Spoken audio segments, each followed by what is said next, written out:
Muito boa noite, bem-vindos ao Momento Antagonista, comigo, Cláudio Dantas. Hoje, quinta-feira, dia 30 de julho, diretamente aqui do coração do poder em Brasília, e sempre aquele nosso papo reto aqui. Uma opinião sincera, notícias fundamentadas em fatos, em documentos. Vocês sabem que podem contar comigo e eu conto com vocês sempre, com a interação de vocês, o engajamento nas nossas redes, no nosso canal. Deixe aqui o seu comentário, interajam, né? Conversem, compartilhem, curtam o vídeo, porque todos os vídeos que nós produzimos, maior a interação de vocês, maior é a relevância do canal, é assim que funciona o algoritmo do YouTube, e maior o nosso alcance. Então, quanto maior a interação, maior o alcance, isso faz com que mais gente, né, possa interagir, isso vai retroalimentando e aumentando o nosso alcance, justamente para que mais gente possa ter acesso a esse jornalismo independente, sem filtro, que traz as verdades, né? Traz as verdades e, apesar de muitas delas, né, serem duras, a verdade é sempre dura, dói, mas ela faz a gente crescer, faz a gente abrir o olho, né? Faz a gente acordar. Acordar para quê, Cláudio? Acordar para a realidade em que a gente está inserido, né? Todos nós somos cidadãos atuantes, né? Politicamente atuantes também, porque nós pagamos nossos impostos, sustentamos essa máquina e colocamos o nosso voto na urna. É sempre complicado, é sempre triste, é um desalento, né? Quando a gente acredita que vai mudar, que vai avançar, que o país realmente vai entrar no rumo e depois a gente vê isso se perdendo, né? Todos os avanços institucionais obtidos nos últimos anos, eles se perdendo porque você tem uma reação do sistema, né? Do velho sistema, uma reação muito forte. E hoje a gente percebe, nós estamos vendo aí em diversas frentes, né, esta reação. Mas é preciso enfrentar, né? Enfrentar de forma institucional, né? Dentro da lei, dentro da Constituição, reagir também. E hoje é isso que a Lava Jato do Rio de Janeiro está fazendo. Eu dei em primeira mão para vocês, aqui no site, o documento que a Lava Jato do Rio protocolou no Supremo. É uma reclamação justamente pedindo para que o plenário do Supremo reconsidere a decisão a liminar do Dias Toffoli que determinou o compartilhamento da base de dados das forças-tarefas do Paraná, de São Paulo e do Rio de Janeiro. Já de cara, posso dizer para vocês que essa reclamação, justamente por ela atacar a liminar do Toffoli, que é geral, que engloba essas três forças-tarefas, uma vez que ela seja julgada, isso vai valer para as três, tá? Não é só para a Lava Jato do Rio, não. E o que interessa? Interessa é que a Lava Jato, ela, além de recorrer e pedir que o plenário se manifeste sobre isso, ela também pede para que essa base de dados, né, aquela que já foi acessada, que já foi compartilhada como a de Curitiba, né, lá do Paraná, ela permaneça lacrada, justamente para que ninguém tenha acesso a esses dados. Tudo que está acontecendo é muito grave, as pessoas não estão tendo muito parâmetro, né, desta gravidade. Vocês vão lembrar o caso do COAF, né? Lembram? E o Supremo também quis ter acesso, o Dias Toffoli, né, quis ter acesso a toda a base do COAF, e aí a gente reagiu também, a Receita reagiu, o Ministério Público reagiu, todo mundo reagiu, e ele acabou tendo de recuar, né, na sua decisão. Aliás, ele também concedeu aquela liminar que suspendeu as investigações baseadas aí em relatórios do COAF no Brasil inteiro, causando um prejuízo, né, incalculável nessas investigações, que não tem nada, não tem só a ver com corrupção, não, tem a ver com todo tipo de crime, né? Crime organizado, tráfico de armas, crimes financeiros, tráfico de drogas, né? Tudo isso importa, né? E a gente tem visto esses abusos, esses absurdos, essas arbitrariedades, né? Decisões monocráticas que realmente elas definitivamente extrapolam os limites constitucionais, as atribuições desses ministros, né? Então, assim, eu trouxe essa reclamação, postei a íntegra para vocês em primeira mão, como eu disse, e o que ela diz? Ela diz o seguinte: ela espera, né, que essa liminar seja julgada pelo plenário.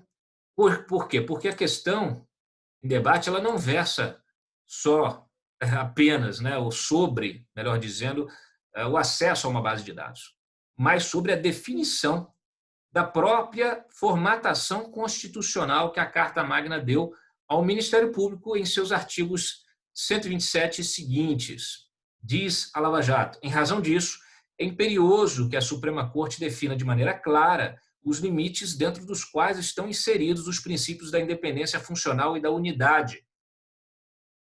Os procuradores pedem a reconsideração da decisão liminar que deferiu o acesso ao Procurador-Geral a todas as bases de dados estruturados e não estruturados, utilizadas e obtidas nas investigações acompanhadas pelos signatários, né? E considerando o grave perigo in more inverso, que essas bases de dados, uma vez compartilhadas com a PGR, permaneçam lacradas até que o órgão plenário desse Supremo Tribunal Federal delibere sobre o referendo ou a revogação da liminar em questão.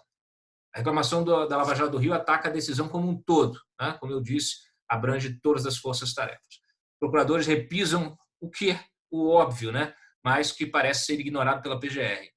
No modelo constitucional brasileiro, a chefia do Ministério Público não se confunde com a hierarquia sobre as investigações, decisões e atos de seus membros. É como acontece na Polícia Federal. O diretor-geral da PF, ele não tem acesso a uma investigação sigilosa que esteja sendo tocada pelo delegado de um determinado estado. A quem tem o controle da investigação é o delegado. E se essa investigação é sigilosa, o sigilo é determinado pelo juiz, né, que estiver aí acompanhando o caso, e pelo Ministério Público, que também está dentro. Então, assim, o modelo de força-tarefa, né, que engloba justamente procuradores, delegados, isso dentro de uma determinada vara, uma vara especializada,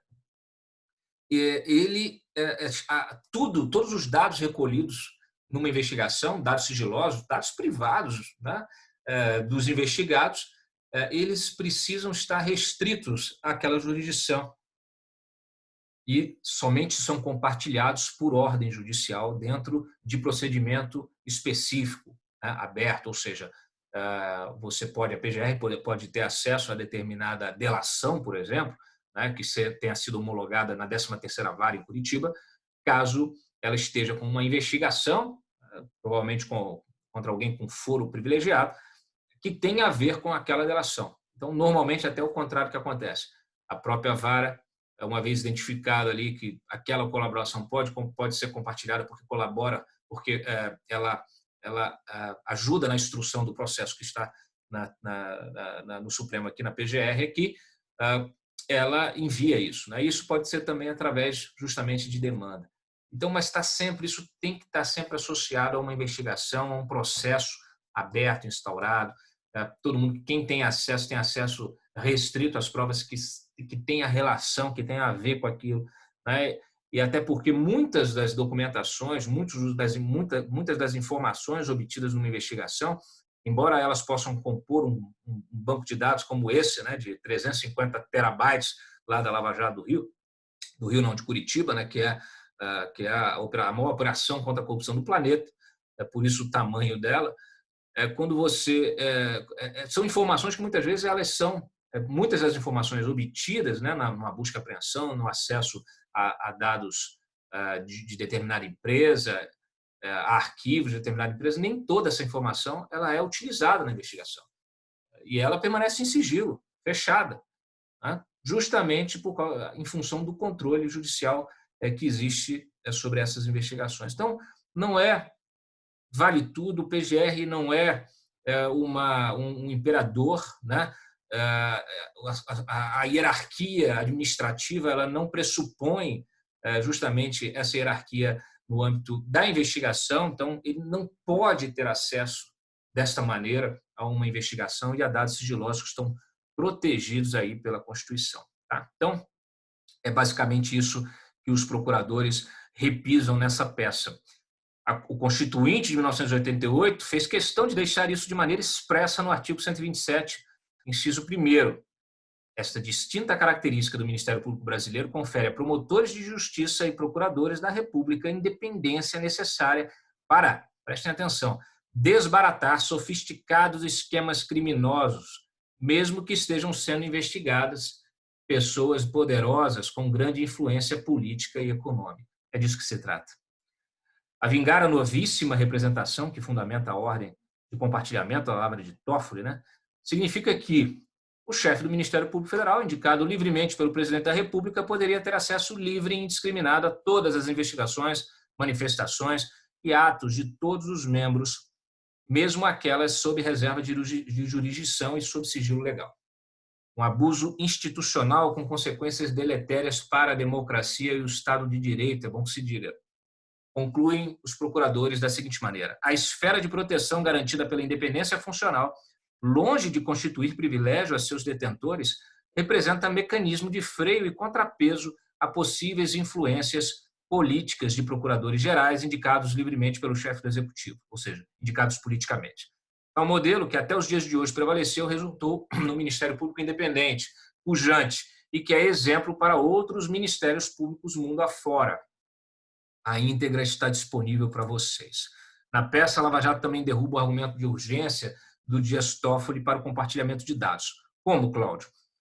O PGR alegou que a Lava Jato estava tendo acesso, estava investigando pessoas com foro privilegiado em função do quê? De uma denúncia que ela apresentou contra o Walter Faria, dono lá do Grupo Petrópolis, que era o Caixa 3, né? Ele fornecia o dinheiro para o pagamento da propina que a Odebrecht pagava aos políticos, né, os corruptos. E numa planilha anexada a essa denúncia, que foi apresentada recentemente pela Lava Jato, surgem ali os nomes do Rodrigo Maia e do Davi Alcolumbre. A PGR tem um procedimento aqui junto ao STF, o Supremo, investigando esse caso. Então, o que ela diz? Ela diz, por causa dessa citação que tem na tabela, ela alega que a Lava Jato estaria investigando eles, né, porque é uma tabela que tem vários nomes, né, os nomes dele, inclusive, com apelidos, né, que eles usavam muito, codinomes e apelidos. Então, ela faz a alegação, é a única coisa concreta, mas que não justifica esse acesso, né? O Toffoli fala assim, então, temos urgência, né, de acessar, de compartilhar, de obter o compartilhamento desses dados, porque tem pessoas aí com foro, né, autoridades com foro que podem estar sendo investigadas e tal. E aí a Lava Jato diz o seguinte, foi curioso, né? Quando a gente fez a denúncia, houve uma reclamação, essa reclamação por parte da própria PGR tem como relator o próprio Dias Toffoli. O Dias Toffoli mandou ouvir a 13ª Vara, em nenhum momento mandou suspender a investigação, né? Em nenhum momento ele alegou esse risco, né? E a urgência do pedido. Então, uma coisa não faz sentido, que é essa urgência. Mas tem mais. Eles disseram também o seguinte, o acesso indiscriminado a elementos de prova, operacionalizado à margem da legislação vigente, ou seja, à margem da lei, ofende gravemente todos esses direitos individuais cuja garantia constitucional não parece se exaurir com a mera judicialização de pedidos voltados à obtenção primeira dessas provas, precisando abranger toda a sua cadeia de custódia e utilização. Esse controle é importantíssimo, inclusive para os investigados, para pessoas que estão sendo citadas, né? Para pessoas que foram, de alguma forma, citadas ou cujos dados foram coletados numa investigação. Tem a ver absolutamente com direitos individuais constitucionais que pretendem, que pelo visto, o Aras e o Toffoli pretendem violar. Segundo a Lava Jato, a base de dados, o excelentíssimo vice-procurador-geral da República, quem formaliza, né, esse acesso, pretende ver ampla e irrestritamente compartilhada, contém inúmeras informações pessoais que a Constituição da República protege com reserva de jurisdição por estarem ligadas à privacidade e intimidade de indivíduos. E da mesma forma que as autoridades que fazem jus à prerrogativa de foro têm direito fundamental a serem processados e julgados pelos órgãos competentes da estrutura do judiciário segundo as regras constitucionais, os quais, na qualidade de destinatários das provas produzidas, também são os principais responsáveis por sua curatela. Então é o seguinte, agora é necessário, sim, que o plenário do Supremo, que os demais ministros enfrentem essa questão. O bode está na sala. É uma questão gravíssima, delicada. Ela, como eu disse, ela coloca em questão, né, instituições. Ela ameaça o Estado de Direito. É uma arbitrariedade, É uma violação, um atropelo constitucional. E é preciso que os demais ministros coloquem a mão na consciência e atuem para preservar o texto constitucional, né, que eles devem defender. Fora isso, gente, o que mais eu posso dizer para vocês hoje? Bom, a gente teve acesso ao documento da Secretaria da PGR, né, que foi redigido, encaminhado ao Supremo com as regras de acesso a essa base de dados lá da Lava Jato. E segundo, então, esse documento, que nós reproduzimos no site, não existe possibilidade de vazamento de informações colhidas pela PGR. Os dados estão em discos rígidos, salvos no modelo imagem forense, e estão criptografados.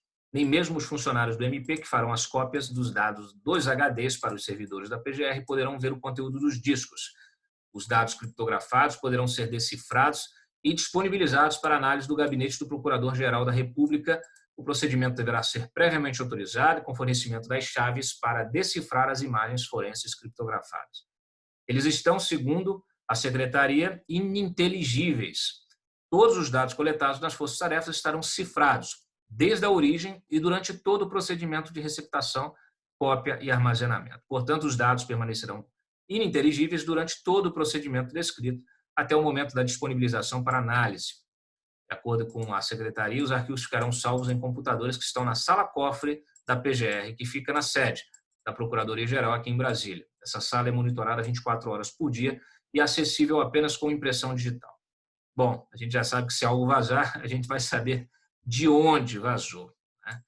Então, gente, olha, qualquer acesso a essa base de dados e pelas próprias forças-tarefas, não é que algum determinado, vai lá, o procurador, qualquer procurador que integra a força-tarefa vai lá e acessa essa base de dados. Não.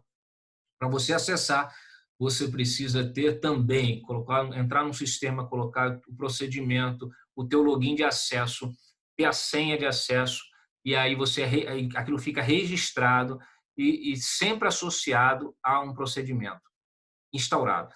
É o que acontece também no caso do COAF. Da mesma maneira, os dados da Receita só podem ser acessados dessa maneira. Então, isso é nosso, é um sistema, né, que foi desenvolvido pelas nossas instituições, são instituições de Estado, não de governo, por isso existe essa restrição, né, em termos de que tipo de poder, né, pode ter um PGR, né, ou um diretor-geral da Polícia Federal, ou um ministro da Justiça. Bom, de novidade, o que temos para vocês aqui?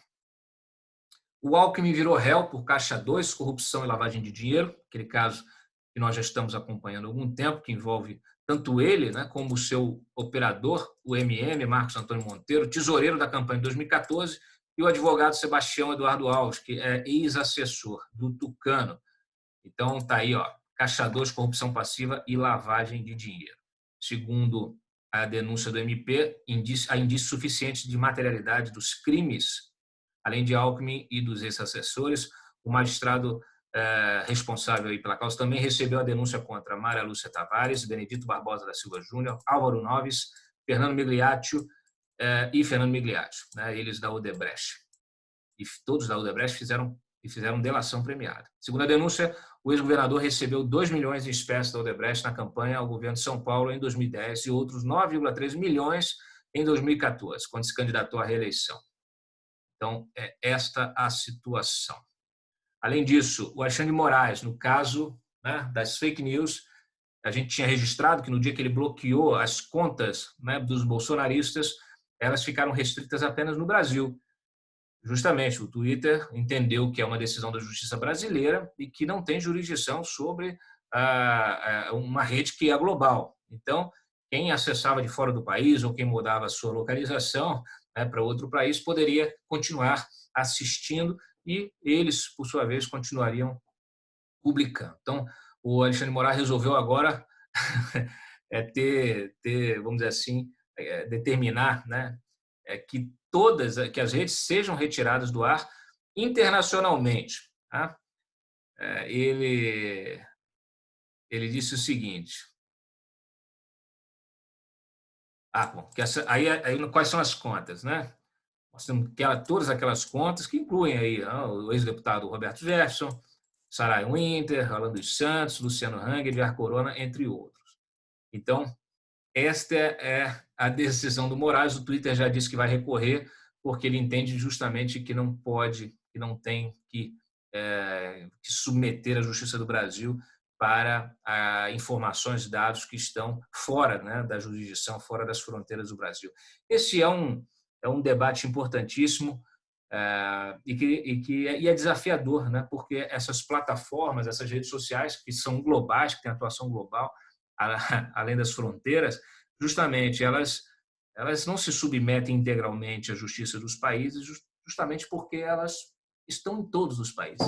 Então, só não estão naqueles que os bloqueiam, né? Mas então tá aí, vamos ver aí como é que essa situação vai se desenvolver. Além disso, nós tivemos ontem, né, aquela decisão do Dias Toffoli que suspendeu as investigações contra o José Serra, não só contra ele, mas contra o Júnior da Qualicorp e os outros investigados no caso, né, também de Caixa 2 do Serra, né, em 2014. E a Lava Jato São Paulo reagiu. Hoje o juiz cumpriu a ordem do Toffoli e a Lava Jato reagiu a essa suspensão, dizendo que ela é indevida e prometeram adotar providências cabíveis, vão recorrer. Fazem bem. Destaco para vocês também o quê?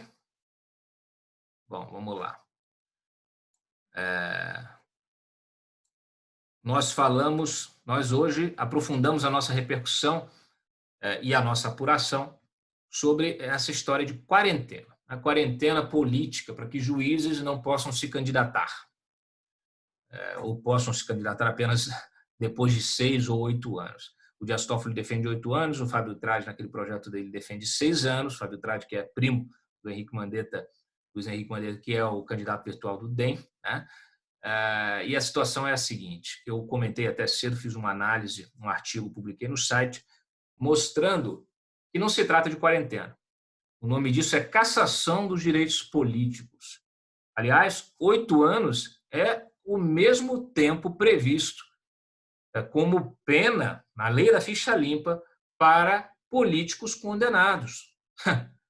Ou seja, o Dias Toffoli está querendo que o Sérgio Moro perca os seus direitos políticos por 8 anos, como o Lula, que, aliás, está tentando reaver os seus direitos políticos naquele habeas corpus que questiona, né, que acusa o Sérgio Moro de suspeição e que tenta, então, anular a sentença do caso Triplex. Esse habeas corpus está com o Gilmar Mendes, ele precisa colocar na segunda turma, já disse nos corredores que só vai colocar isso depois da pandemia, justamente para quê? Para que ele só seja apreciado quando o Celso de Mello já estiver aposentado. Provavelmente o seu substituto nomeado pelo Jair Bolsonaro. Então, esta é a situação. Quer dizer, você pega o juiz que condenou o criminoso, daqui a pouco o criminoso resgata os seus direitos políticos, que havia perdido, né, por 8 anos, não pode se candidatar, e você condena o juiz. O juiz não pode participar de eleição por 8 anos. Quer dizer, é inacreditável, uma subversão. Mais uma vez, Dias Toffoli, né, está aí, olha, chegando no final, na reta final da sua gestão como presidente da corte, mas assim, é insuportável. Insuportável. As decisões, os absurdos, eles se acumulam, se avolumam de uma maneira impressionante. Onde já se viu agora você fazer isso? Então, tudo bem. Vamos fazer dessa forma, vamos instituir quarentena, então, para todos, né? O PGR não vai poder ser indicado para Supremo durante 8 anos, enquanto ele for PGR, porque ele não pode usar o cargo dele institucionalmente, não é? Ele não pode agradar o presidente da República que tem o poder de nomeá-lo para um tribunal superior. Não é assim? Vamos resgatar a proposta da Anastasia lá, que também pede, né, que ministros do Supremo também participem da política. Aliás, tem muitos ministros do Supremo que são políticos, né, que atuam politicamente com a toga vestida. Então, olha, isso não é possível, é preciso que a sociedade reaja. A quarentena já existe, é de 6 meses. Eu acredito até que 1 ano seria razoável, tá? Você colocar ali um ano, um aninho, seria razoável, ou a próxima eleição, enfim, aí é um debate a ser travado. Agora, 6 anos, 8 anos, porra, isso é condenação para corrupto na lei da ficha limpa. Você vai impor isso a um magistrado? E aí a gente entrevistou, o Diego Amorim entrevistou aqui o Fábio Tradi, ele disse que não, que apoia a candidatura do Sérgio Moro, que não vai ter retroatividade, etc. A entrevista recomendo que vocês leiam. Tá? O Diego também trouxe aí, mostrando que 2 vice-líderes do governo Bolsonaro... Então, desculpa, já ia entrar no outro assunto aqui, que também tem isso, né? São várias frentes, não é só essa frente. Tem a frente também da CPI da Lava Jato, que já está pronta para ser instalada e que tem, então, o apoio de 2 vice-líderes do governo Bolsonaro, o Ricardo Barros e o Cláudio Cajado. Né? Parece que o Ricardo Barros está operando firme para até conseguir depois virar ministro do Bolsonaro. Onde chegamos, não é verdade? Bolsonaro, que hoje esteve lá no Nordeste, esteve no Piauí, esteve na Bahia, fez discurso, muito parecido com o Lula. Temos os vídeos, tudo. Realmente é lamentável a gente ter de reviver isso tudo. É complicado. E para, assim, eu não poderia encerrar o nosso vídeo sem dizer o seguinte. Aí você vai ouvir diversos políticos dizendo assim, não, mas essa lei da quarentena não retroage. Aí o Júlio Marcelo falou também ao antagonista e ressaltou o seguinte, olha, tem uma pegadinha aí. Aliás, o Júlio Marcelo é bastante atuante, né? Sempre também do lado certo. O Júlio Marcelo disse o seguinte, a lei não vai retroagir porque esse ponto está claro em seu projeto. A própria Constituição proíbe. Porém, regras de inelegibilidade se aplicam no momento do registro das candidaturas a todos os que nelas se enquadrem.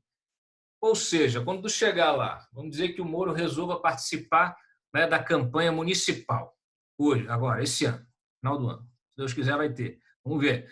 Aí ele resolve participar da campanha municipal, vai lá registrar sua candidatura. Opa, se a lei já tiver aprovado. Não, tem uma lei aqui que ela determina que juízes não podem, não sei o quê. Então, é uma lei que tem um entendimento que acaba sendo retroativo.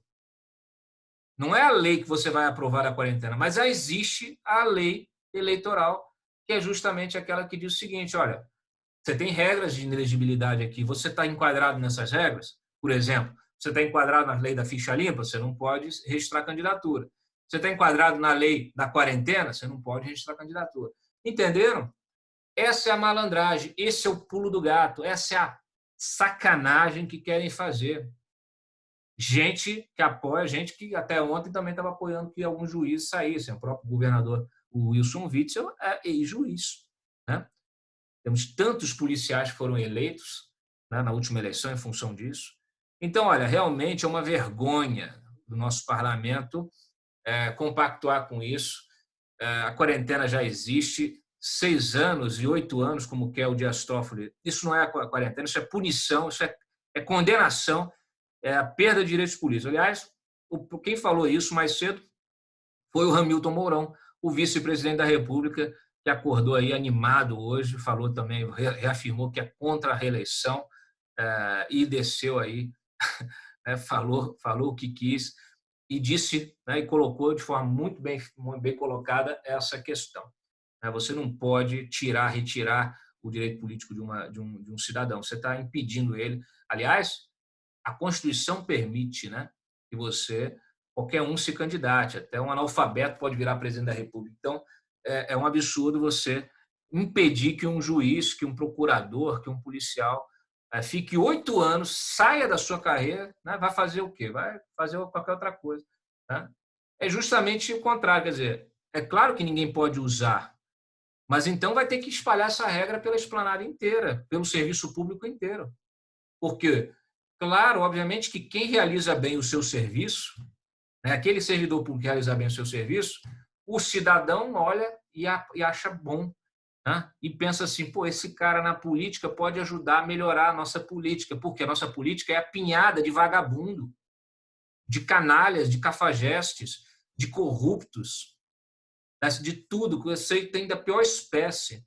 Então, assim, esse é o critério? Vamos criar vários critérios. Os critérios são estabelecidos. Né? Aí vão criando exceções. A própria questão da condenação, um dia desses estavam discutindo e aprovando. Ah, não, mas se for punição administrativa, o sujeito pode, tira daqui, não, apaga ali. Deixa o cara, não, caixador, não. Deixa o cara concorrer. Então, assim, eles não querem, no final das contas, é concorrência. Então, é isso, minha gente. E eu finalizo aqui com o registro de mortes, infelizmente, aqui pela Covid.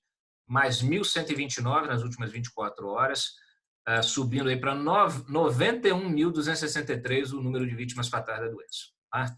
E também nas últimas 24 horas, 57.877 diagnósticos positivos. Então, esta é a situação. Eu encerro por aqui o nosso bate-papo, essa nossa conversa aqui de terças e quintas, e amanhã, né, já que segunda, quarta e sexta é dia de gabinete de crise, eu vejo vocês amanhã no gabinete de crise. E não se esqueçam, esse vídeo, compartilhem e deixem o seu comentário aqui embaixo. Tchau.